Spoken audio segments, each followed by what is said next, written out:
Bu tarlayı mısır sılajından önce buğday ekmiştik ilk hasatta. Buğdayımızı biçtikten sonra biz bu tarlayı tekrar sürdük ve sılaç ektik. Bu süre içerisinde çapası var, sulaması var, gübresi var, ilacı var. İşte 3,5 ay sonra yeni hasada geliyor. Biz burayı kendi hayvanlarımız için ektik. Hayvanlarımız var ve hayvanlar için de sılaç olmazsa olmazdır yani. Kaba yem olarak biz kullanıyoruz hayvanlar için. Ve sılaç fabrika yemini azaltmak için, fabrika yemi çok pahalı olduğu için, kepek çok pahalı olduğu için biz sılaca yöneldik.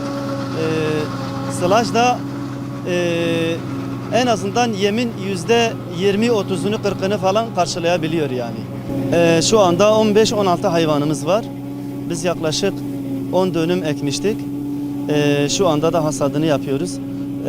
Hayvanlar için bir 15-20 gün sonra çadırın altından çıkarıp hayvanlara yem olarak vereceğiz. Yem fiyatları çok pahalı olduğundan dolayı sılaca yöneldik.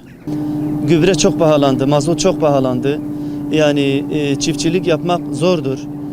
Hayvancılık yapmak çok zordur. Süt fiyatları, et fiyatı yerinde sabit dururken gübre fiyatları %100 arttı.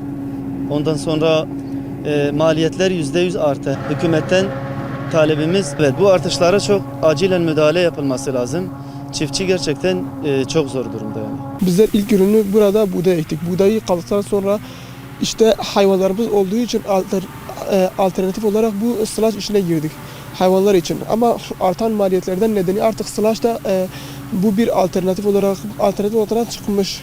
Kurtarmıyor artık artan maliyetler, yani gübreye bakıyorsun, geçen anda bir torba gübrenin fiyatı 400'e çıkmış ve cidden bu çiftleri etkiliyor. Çiftçi biz belki yılda 100 torba gübre alıyoruz, bu bizi etkiliyor. Biz alternatif olarak bu işe başladık ama şu anda bu işi de bırakacağız, çiftçiliği bırakacağız, başka çözüm yolu yok çünkü. Yani pahalı artık birbirini çıkartmıyor. Kesinlikle yardım istemiyoruz yetkililerden, sadece bu zamların önüne geçilmesini istiyoruz. Çiftçiler çok zor durumda çünkü.